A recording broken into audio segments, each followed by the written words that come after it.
Tom, thanks very much for that introduction. I hope you all had a very nice lunch.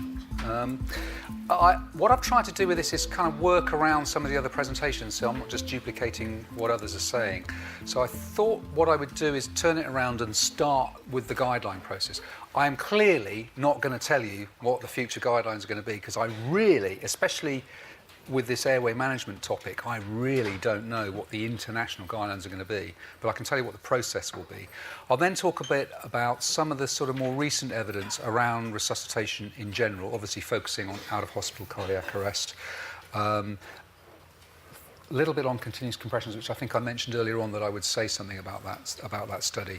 And then I'm going to talk about amiodarone versus lidocaine, because there was some relatively recent research on that, and then we'll talk about a couple of pre-hospital topics.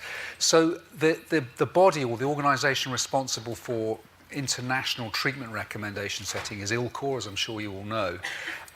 This has been in existence since the 90s, and there's a process that's been, I guess, ongoing over a number of years now, where we've gone through 5-year cycles. So you've all probably got used to the idea that guidelines are updated every 5 years, and it's started really with the ILCOR process.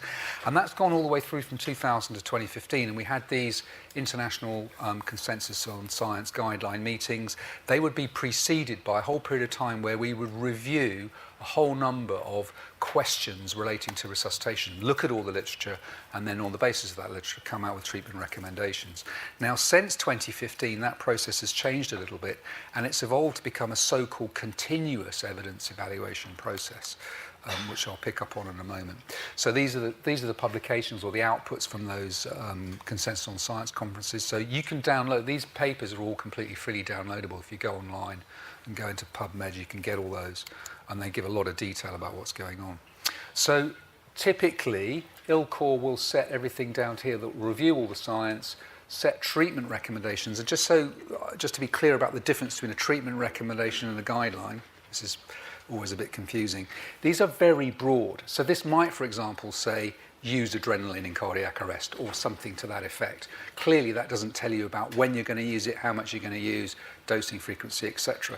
And that's the kind of detail that comes out in guidelines at both European level, and then it's distilled for the Resuscitation Council for the UK. And of course, the ambulance service pre-hospital guidelines are taken from those as well.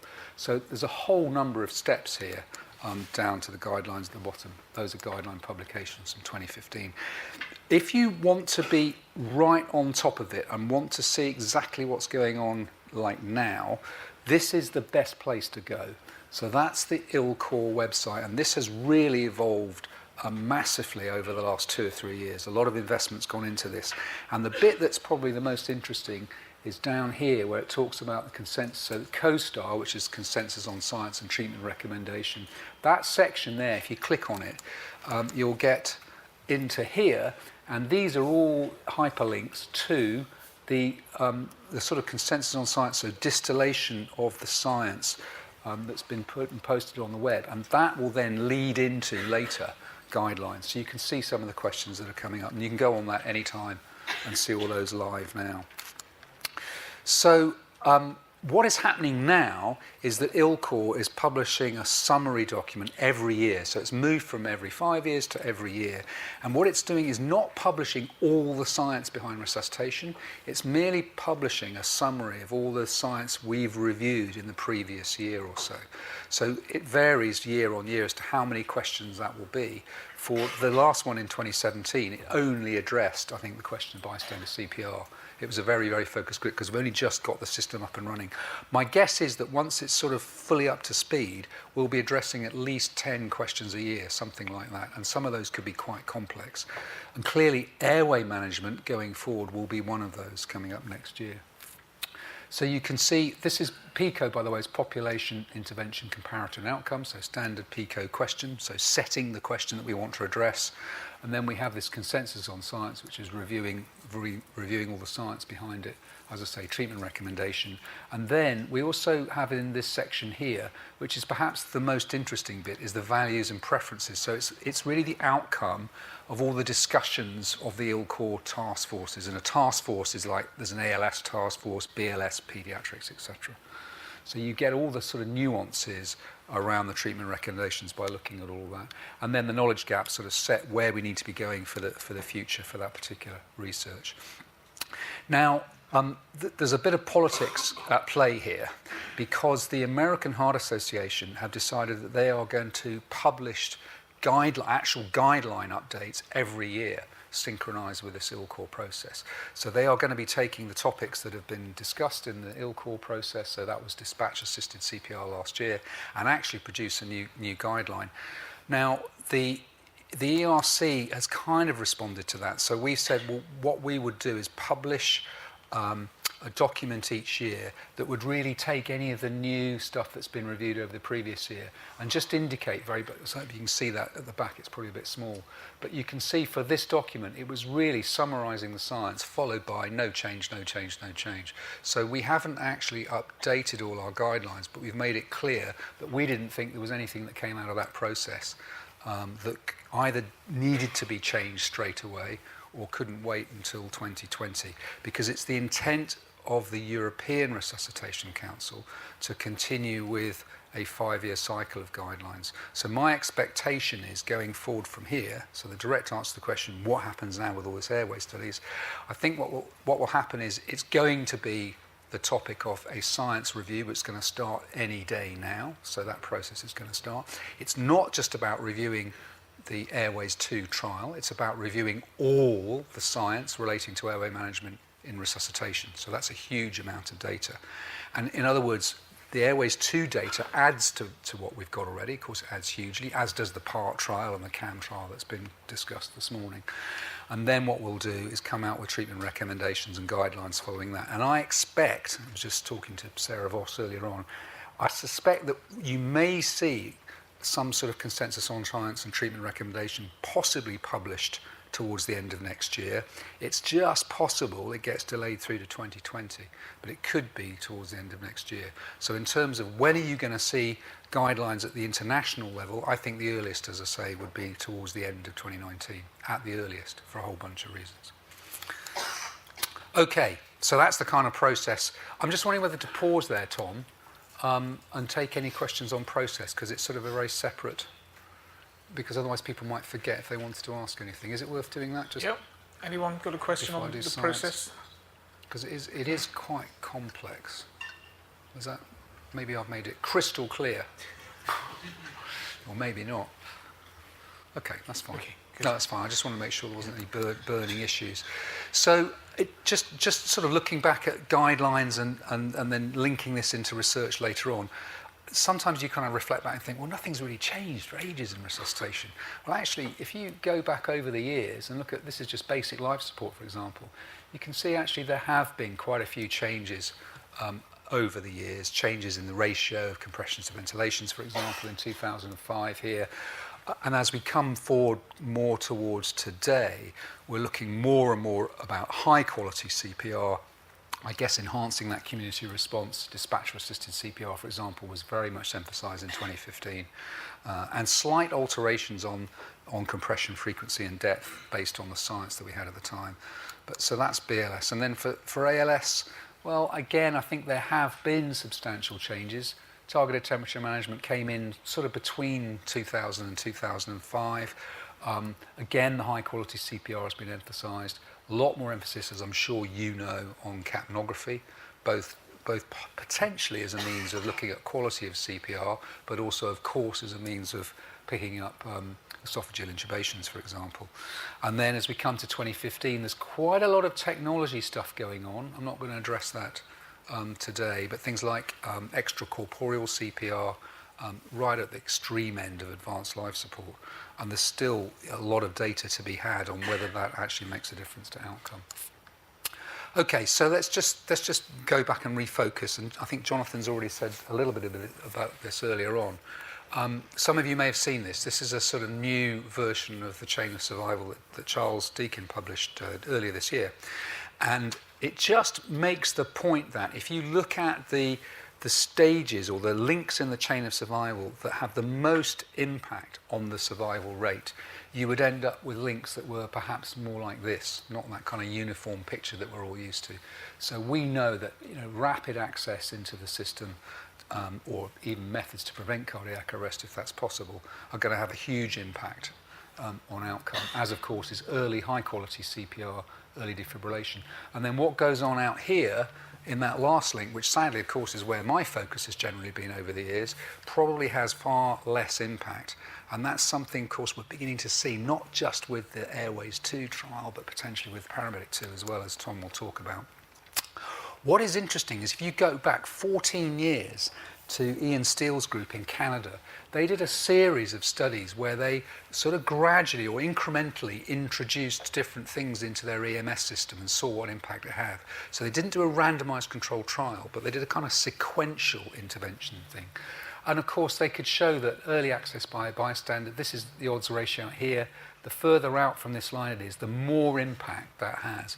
So 4.5 times chances of survival.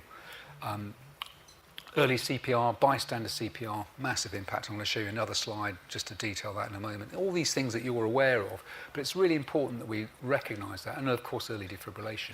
And yet, when Ian Steele introduced intubation and drugs, which were the two elements to form that last link of advanced life support, they showed no incremental gain in survival to discharge at all.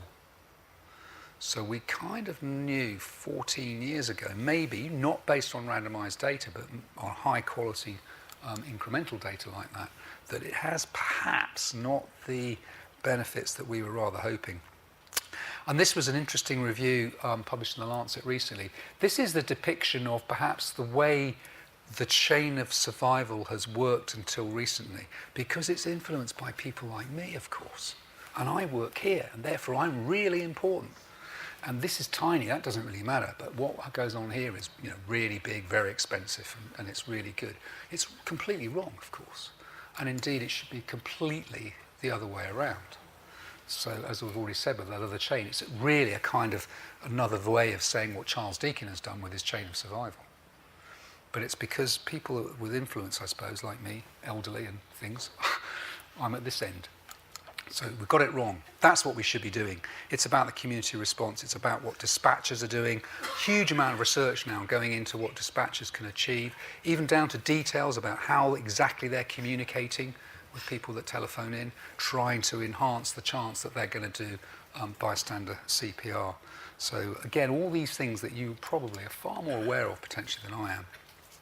So evidence for, you know, everybody knows bystander CPR works, but there are still some people out there that claim the evidence is not there. Of course, there's never been a randomized controlled trial of doing bystander CPR versus not.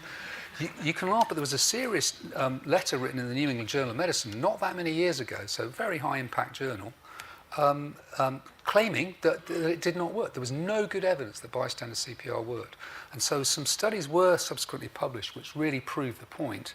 And if you look at this one here, this is important because it emphasises that if you look at the ambulance response time across here, and that's the 30-day survival rate, and you've got the thick line, that's bystander CPR and no bystander CPR. And you can see here, it's not a randomised trial, but it's really high-quality observational data. So with a 5-minute response time, you've got about 2.5 times the chance of surviving if you're getting bystander CPR. Okay, and that's been duplicated with lots of studies. But I think what's interesting is both of these timelines, of course, the survival rate drops away as time goes on. But in fact, the ratio, if you go out to now 10 minutes, if you've got bystander CPR, you've got 3 times the chance of surviving compared with no bystander CPR. So although the overall survival rate is down, your chances as a proportion of surviving are actually increasing with bystander CPR. So it is really important. And of course, what's happening now around the world is this shift from trying to teach people full conventional CPR, chest compressions and mouth to mouth. More and more of the time now we're shifting across to a compression only strategy.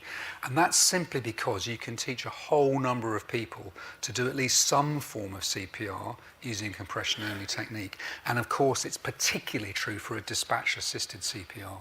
And this is some Japanese data, just looking at this is their bystander CPR rates over time. So you can see 2005 to 2012.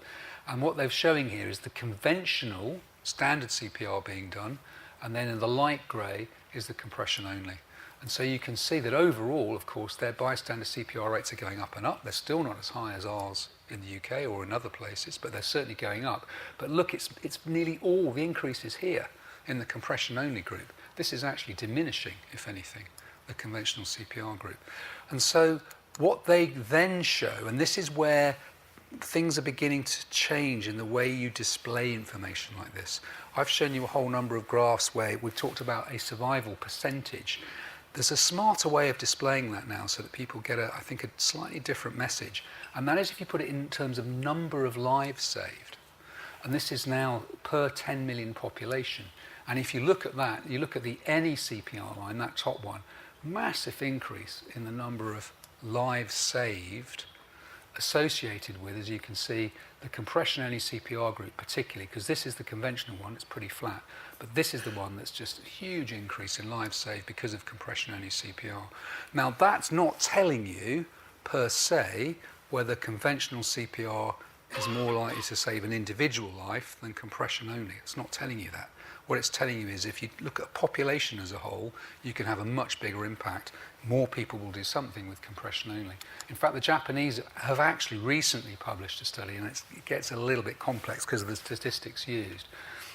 If you look over here, what they've tried to do is look at this is just compression only, so continuous chest compression CPR versus conventional. And you can see their 1 month survival rate here is pretty similar. If anything, it swings in favour of conventional CPR. That's just totally unadjusted. Just looking at the raw data, it looks like you've got a higher chance of surviving with full standard CPR. But there are all sorts of confounders and biases in there. And if you adjust for all of those, and you look over here at this matched data, so you've tried to look at things that now compare kind of apples with apples rather than apples with oranges, it shifts the other way. So it looks as if compression only may even be better in itself than conventional CPR. So this is the sort of stuff that would potentially influence guidelines going forward.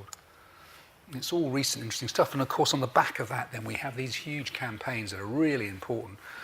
We've had, for a time, the European Restart a Heart Day.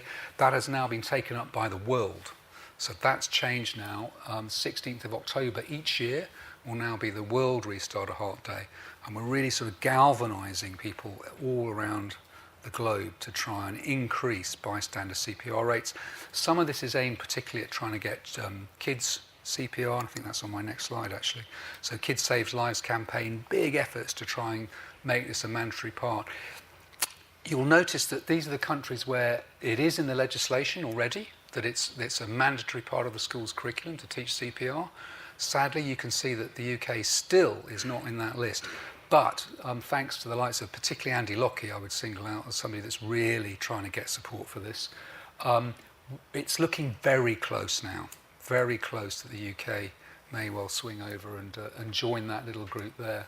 But that makes a big difference. Not necessarily because loads of kids are going to be doing CPR on their loved ones. That's probably not what it's about. It's about, of course, them growing up with the culture of doing CPR. And it's about the adults close to them thinking, well, hang on, my little kid's doing this.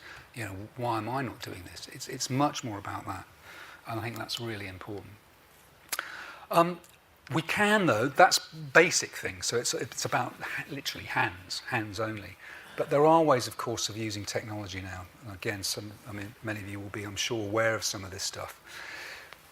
Modern phones, like we're probably all carrying these devices now, they're all GPS activated, so it is possible to locate people. And if you've got volunteers who are prepared to join schemes, volunteer to do CPR, and they have their phones with them, then it is possible, of course, to locate them and dispatch them to the scene of a nearby cardiac arrest. And this has been going on for some time. You can see this is 2015, I think this study was published from Sweden. And they showed, actually this was perhaps ethically quite interesting, because they actually got the volunteers to come on board with this scheme, and then they actually had cardiac arrest, they were tracking them, and they randomized those volunteers to either be dispatched or deliberately not dispatched, even though they had their location and everything set up, which sort of is interesting, isn't it? Because you would say, well, hang on, that's not ethical. These guys have just volunteered, they're ready to go and do CPR. But it was felt that, you know, I guess science is about really trying to show really that these things work. And we don't know, there may be hazards or problems with dispatching people like that. There could be downsides. So all they showed, this was not about outcome. What they showed, though, was by dispatching people like that is that they did increase the percentage of bystander CPR significantly. So that's what they did. So if you link that with studies that show that bystander CPR makes a difference, you can make that leap of faith then across the two. So they haven't, it's not an outcome study, but it's effectively linked it to the other information that we've got. And so it's pretty clever stuff. And by the way, and you'll notice that this is the New England Journal of Medicine, and as Tom will show you in the Paramedic 2 trial, also published in that journal. That's probably one of the highest impact clinical journals there is. So these are usually pretty high standard, high quality trials. So AEDs, public access defibrillation. Big expansion in this field. This was a picture, actually I took this picture in Tokyo a few years ago. Interesting, and I suspect that might be a future contender for the use of the AED. Because to be fair, that's an unusual sight in Japan, actually, but they're probably going that way now. It is interesting, of course. I'd love to see what the sugar content of all these drinks are in here. So you've got your drinks with all the sugar and then the AED in there. The point is, Japan is obsessed with vending machines. You can get anything from a vending machine in Japan. And of course, by putting the AEDs in the vending machines, everybody knows where they are. It's genius, genius. So it's little ideas like that that can make a big difference. And we know if you look at lots and lots of studies, and sorry, I try to minimize these horrible tables to show you, but what we're looking at here is a whole bunch of observational studies, and these are the number of studies, so it's huge numbers of studies, looking at various aspects of public access defibrillation from around the world.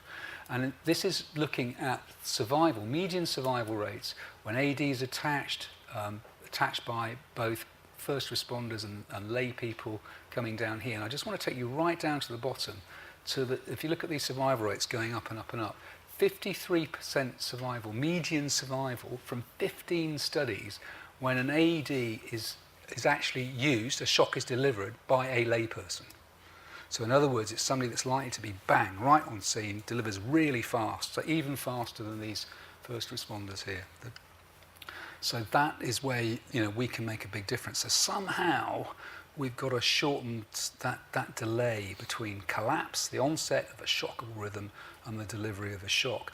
And I think we need to be investing far more in that than we are with some of the more fancy stuff that's ongoing at the moment. And of course, that then links in again with the text messaging system that I've just described.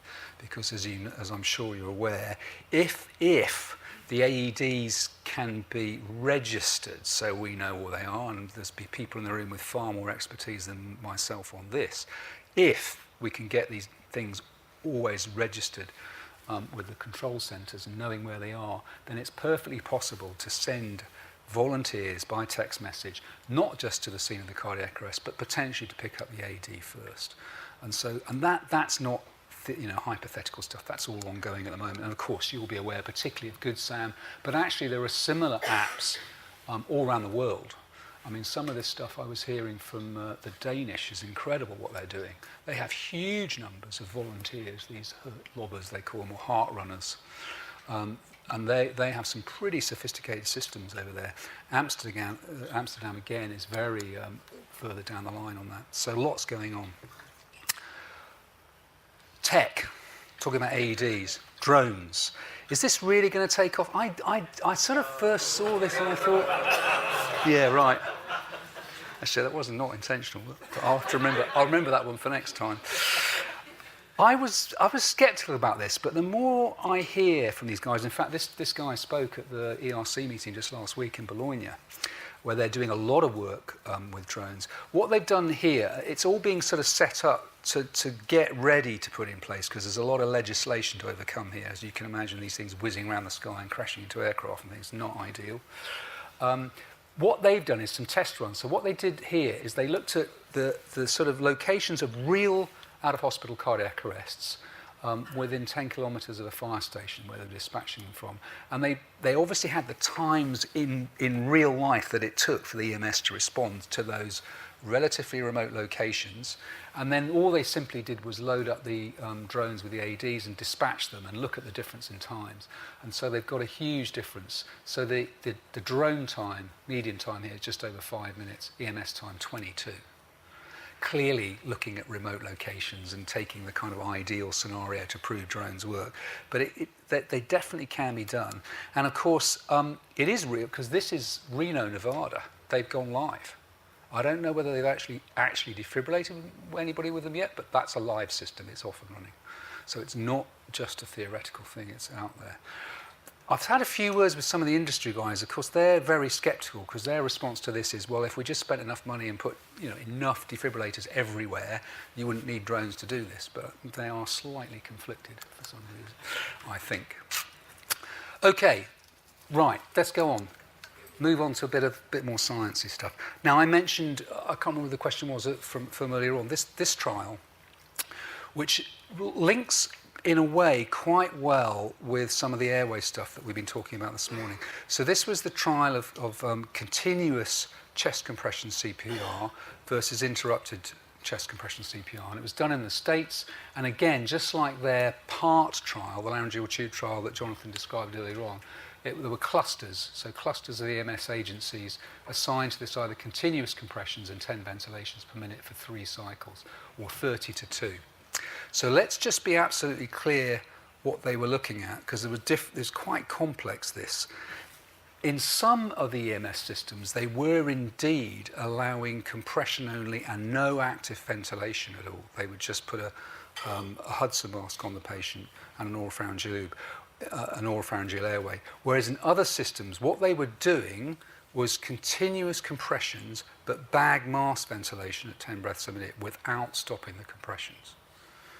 Which interested me because I wasn't aware that that was being taught by many systems around the world. Are any of you guys doing that? So just with bag mask ventilation, not interrupting compressions, attempting to ventilate. Because when I asked, it's interesting because I was pretty sure we didn't do that. In the States, it's not unusual for them to do that.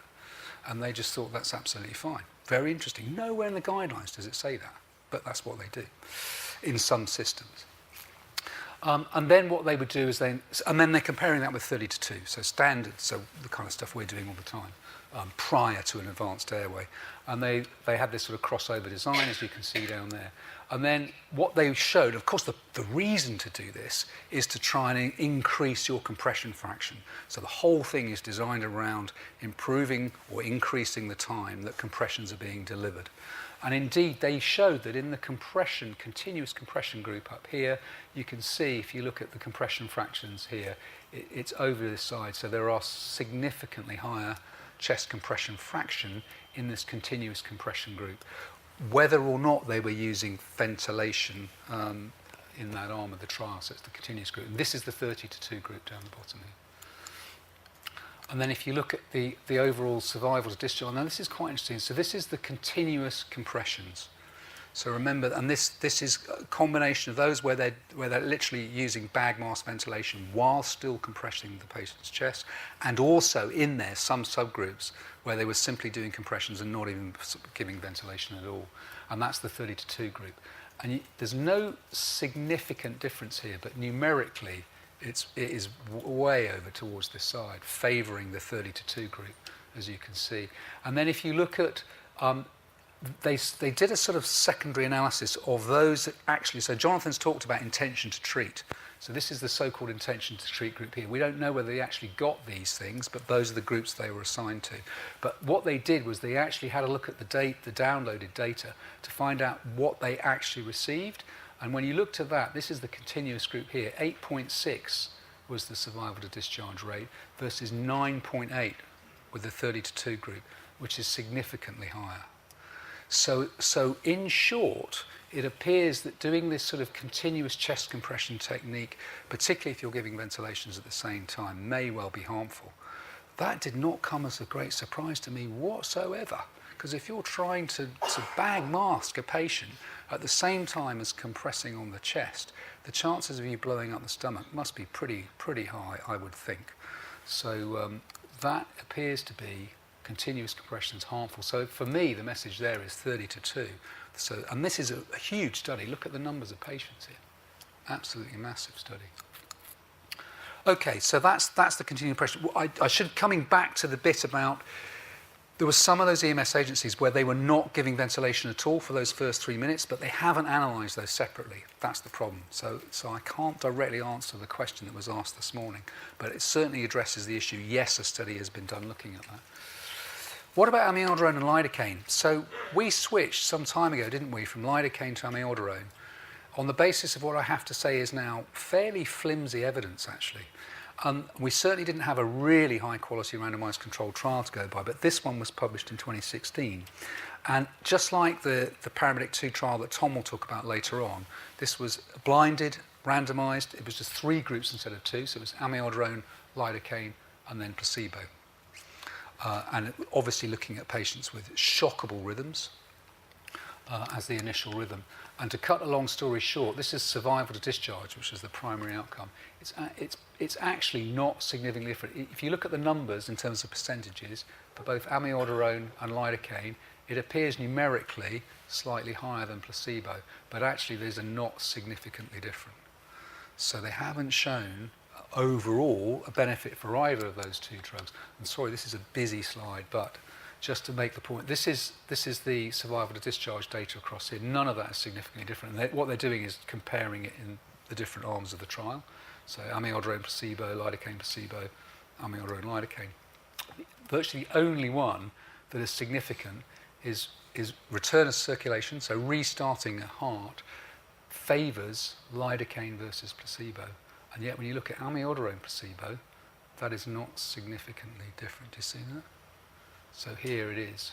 So if anything, the lidocaine's looking just a little bit edging a bit better. And when you consider the issues around carrying amiodarone versus lidocaine, delivering amiodarone versus lidocaine, you kind of think, why are we using amiodarone? And I'm thinking that. And then the final, well, there's 2 things actually. I'll skip that for the sake of time. The thing that really gets me about that trial, so this was the amiodarone that was used in that North American trial. It is not the same as the stuff you're carrying now. It's clever stuff because it's dissolved in a solvent that does not cause hypotension. So the amiodarone that you and I use all the time is dissolved in something that the solvent tends to cause hypotension in those patients with a spontaneous circulation.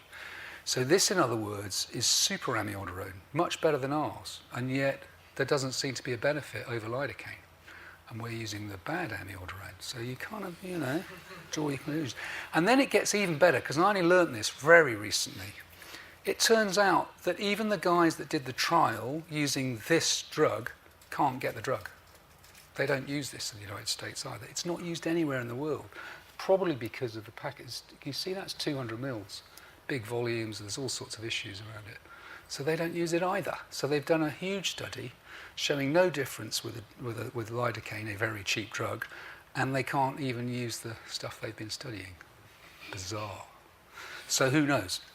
We are thrashing out that there is a big consensus on science on antiarrhythmic drugs, including amiodarone, that's just been published, and I expect there will be perhaps, I am expecting the United States, the AHA, to come out with a guideline later in the year, i.e. next month, almost November. And whether they're going to change their use of amiodarone or not remains to be seen. So wait and see. So that might be the first thing that may be a guideline change. Okay, so finally, how are we doing for time? Not too bad. Post-resuscitation care.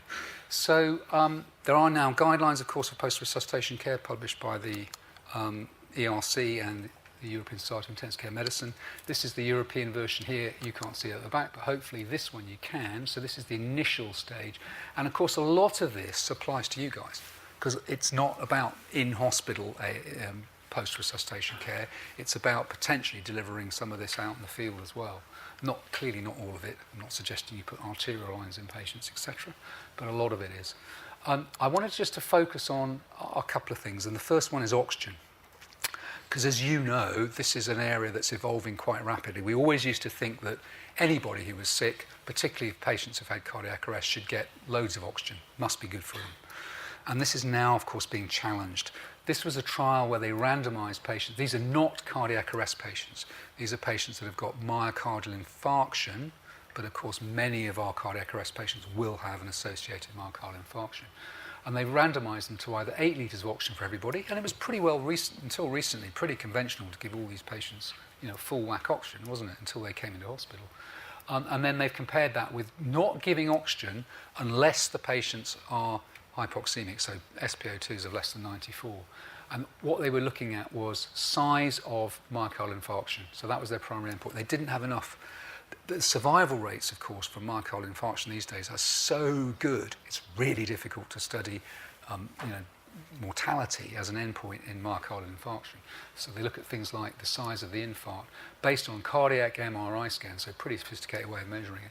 And what they've shown, to cut a long story short, is the group that received oxygen, 8 litres a minute routinely, versus no oxygen here, they basically got, if you look at that, that's the infarct size, median here is significantly higher, 20 versus 13, significantly higher in the oxygen group. Why? Well, we know oxygen tends to cause coronary vasoconstriction, so it could be that that's one of the mechanisms that it might be harmful.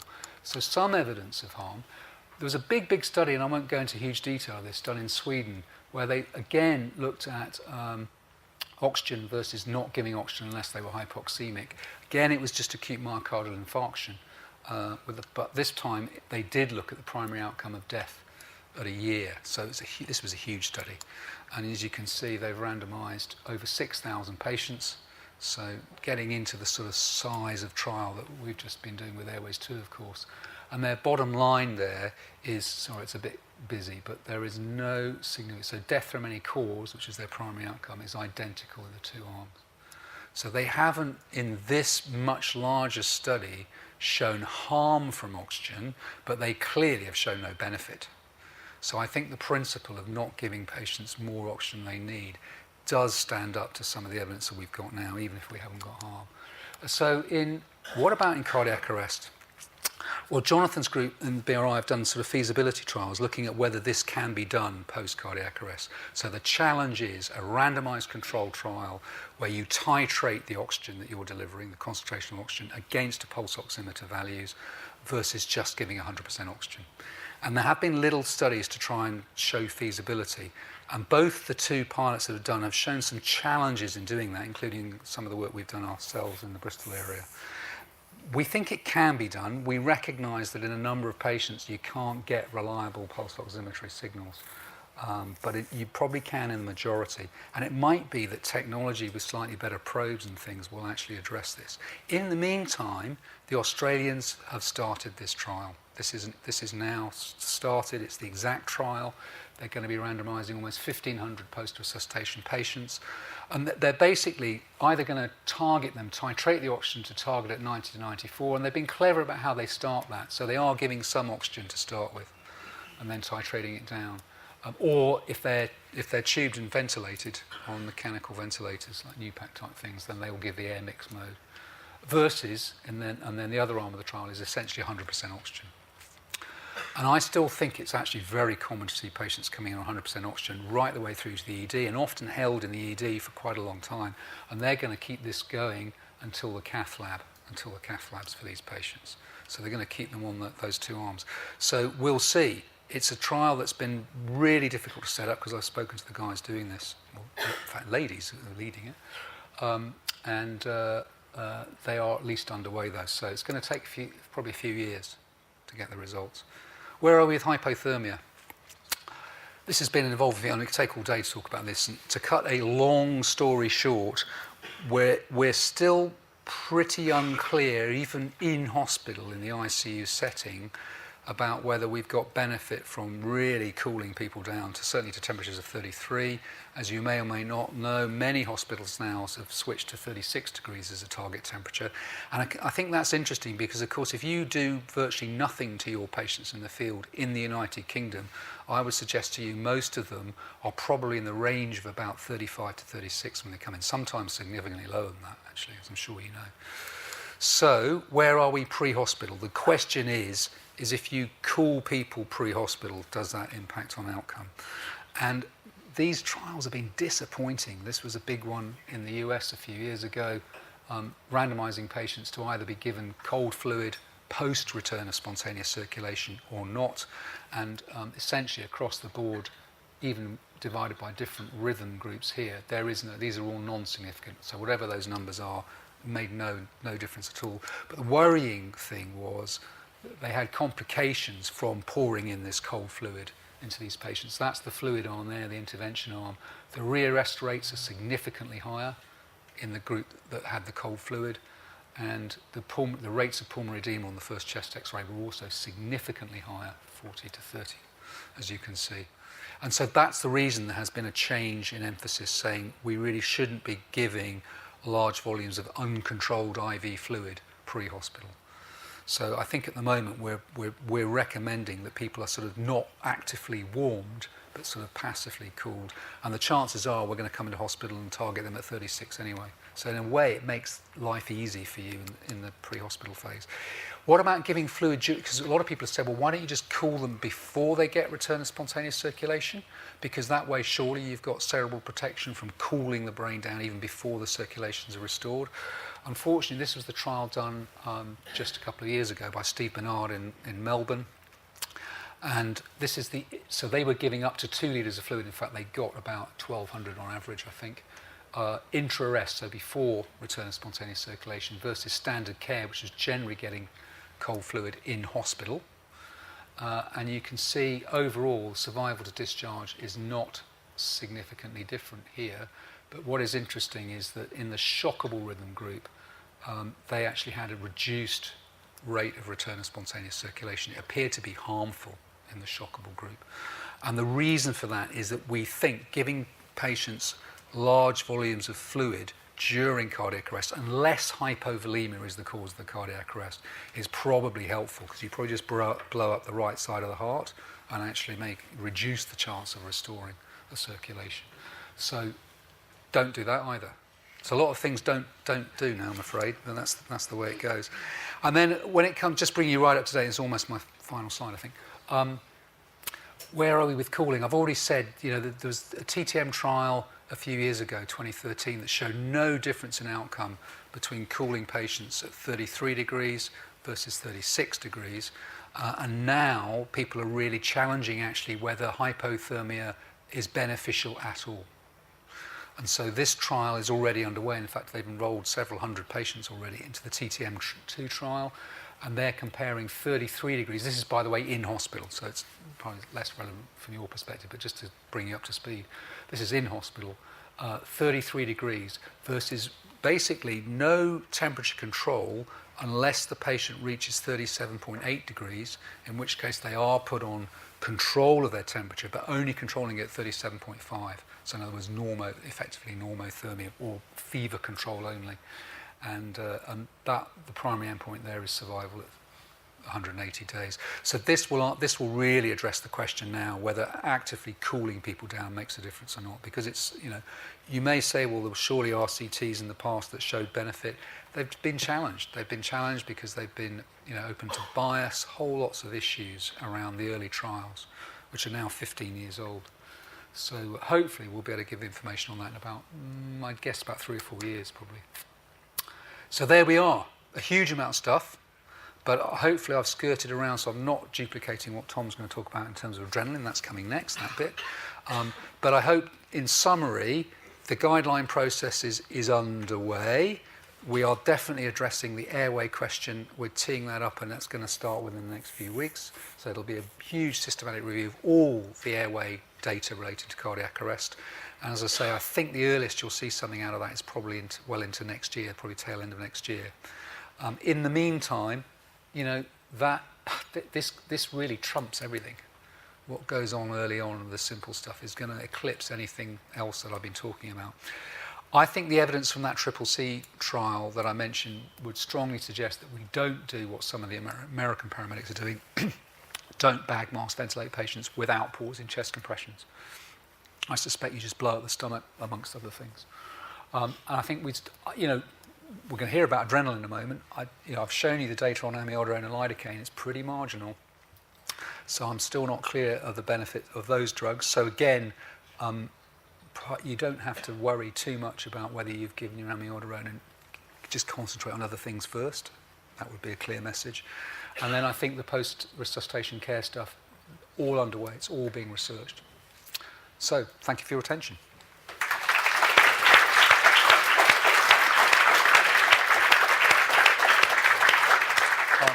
Very, very happy to take any questions with this time. Great. Is this working? Yeah? Great. So I'm aware Jerry has to leave us. Yeah, no, I'm shortly. okay. I'm okay for 10 minutes. So we've got time for questions. Okay, Mark Whitbread at the back. He doesn't need a microphone. Mark didn't see Mark there. No, he doesn't. That's true. You're very kind, Tom. Jerry, I have a question relating to the continuous compressions and ventilations. Yeah. And I don't disagree with what you said. We know that hyperventilation is extremely common in cardiac arrest. Correct. We also know that we're very bad at regulating our ventilations in cardiac arrest. If I've understood it correctly from the Nickel paper, it's okay, is it, to do 30 to 2 even once an advanced airways place, whether that be a supraglottic or an endotracheal tube? Okay, so that wasn't addressed in that study, and I would go back and say, actually, I still would stick, once an advanced airway is in place, I would still then do continuous compression. I think that's different. I was talking specifically about an unprotected airway with bag mask ventilation. So what we don't know is how effective that strategy is in the presence of a supraglottic airway. So we know it's perfectly feasible to ventilate somebody with a tracheal tube in place and still do compressions, and we know you're going to get some high airway pressures when the two happen to synchronize.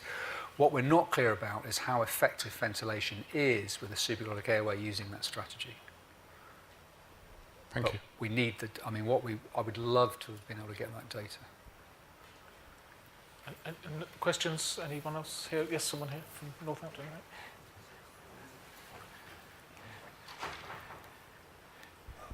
Thank you, Gary Strong, College of Paramedics. The answer to this question might be go away and do a lit review, but I wouldn't say that. is anybody looking at the impact of different levels and systems of ongoing training and the relationship with survival rates? Seems very obvious to me that different systems in different countries spend very different amounts of times either with real patients or on mannequins, and just wonder if you understand that. No, I mean, it's actually a really good question that's very difficult to answer. So what we do know is there's quite a lot of mannequin data out there looking at different training strategies and the impact on quality of CPR on mannequins. But that's a very different story to translating that into clinical practice. And the answer to your question is I'm not aware of any, certainly high quality research looking at that. We do recognise major differences in things like intubation success rates based on training. And I would love to go back and really look at the training going on in that PART trial in the United States. And of course, I haven't seen intubation rates as low as 50% since they were publishing data from EMTs in the States 2 or 3 decades ago, where they were doing classroom stuff only and never saw patients before they were put in the field and put tubes in. And they had 50% success rates, self-reported. So I guess I was thinking of the whole resuscitation package. Yeah, the whole thing. How much time do you get to practice, and does that affect survival? I certainly am unaware of any data in clinical data looking at outcomes in humans. As I say, the only stuff we've got is simulation work. I've got a question. Someone else got a question from the floor before I give it? So we'll take the gentleman here. Hi, Simon Goldsworthy-Hill, clinical lead for SWAST in Cornwall. Just a quick question, really. The whole package of care is being examined from dispatch CPR all the way to advanced life support. I think the real question is that our discharge to survival rates have been comparably bad to other developed countries. And what, in your opinion, really is the basis of why we sometimes fare worse than other countries? Yeah, do you know, I'm still slightly worried about the data from all these countries and whether we're really comparing apples and apples. And what concerns, and I still don't get the Seattle data. I've got to be honest, I'm slightly sceptical about their apparently phenomenal survival rates. And are we really seeing the same baseline? So are they really reporting all their EMS cardiac arrest? So that's the first thing. Is it something to do with baseline differences? And then the next thing, I would want to look at very closely is around response time. So what I don't think it is around the quality of resuscitation delivered by paramedics in this country versus the Seattle guys, for example. I don't buy that. I think it's other external factors or variations in what's actually being counted as cardiac arrest that's influencing their overall rate. Just to follow on, do you think that we should be examining then our decision making in starting compressions or starting a resuscitation in possible futile patients? I think that's always something that's got to be looked at very closely. I suspect we're not, compared with many other societies, we probably do not attempt resuscitation in proportionally far more, because I think it's something like 40 to 45% now in this country. It's much higher in other societies, and particularly, of course, in parts of Asia where it's 100% virtually, unless we've got severe decapitation, obvious things like that. They will continue it and continue it through to hospital. So I think the way we apply that is probably, compared with other systems, pretty good. But I still want to know whether other systems, when they report their data, are they really comparing it? Because I know for a fact that in many systems they will only report cardiac cause or apparent cardiac cause, cardiac arrest, for example, which will inflate their survival rates. So we're working on that because, of course, in theory, if you have this sort of Utstein template thing, a very standardised way of reporting, you should be able to even all this out and make sure everybody's doing the same thing. I'm still not convinced we've got there yet. Yeah, so one day. Yeah, we looked at variation across all the hospitals in England, Wales and Northern Ireland in terms of cardiac arrest, outcomes from out-of-hospital cardiac arrest. And we were only probably able to explain about 30, there was wide variation, but the model was only able to explain about 30% of that variation. And I think in Bologna last week, there was a presentation that the Utstein model only explains, less than half of the variation. Yes, that's right. So there's so many things we still don't understand about why some institutions, systems, countries have higher or lower. Yeah. I mean, one going back to your point, I mean, one potential cause, of course, could be what we're doing in hospital. And, I've got to go to another meeting now and talk about prognostication. I think premature withdrawal of care in patients, certainly in the past, has been a significant factor with patients that perhaps could have survived with a good quality survival. So that would, of course, impact on survival rates. It's fascinating. Okay, if there are no further questions... Oh, there's one final question here, then. My voice is going. I promise it won't have gone by the time I come back. Thank you. Steve Dorber, paramedic from Yorkshire. I noticed on one of the slides there's some significant difference between Amiodarone and Lidocaine, but it showed it giving it after the first shock, and we obviously give it after the third and fifth. And was there any difference in the treatment of when it's given? Excellent question, and that shows a man that's paying attention. Indeed, that was their protocol, because their protocol is to give it after just the one shock. I should also point out a fact that I did not know myself until very recently. They included in that analysis in the main paper only those with an initial rhythm that was shockable, not those that started out in a non-shockable rhythm and then that subsequently went shockable. So it's a very specific group. Yeah, they've included it after the first shock, and so whether we should be giving it then or delaying it until after 3 is something which we need to look at again, I think. But it's interesting that the return of spontaneous circulation rates, particularly lidocaine, look as if they're substantially higher compared with placebo, and that's after the first shock. So the implication of that is maybe we should be giving it earlier. Yeah. Okay, so I'm going to say if there are no further questions, round of applause. Great.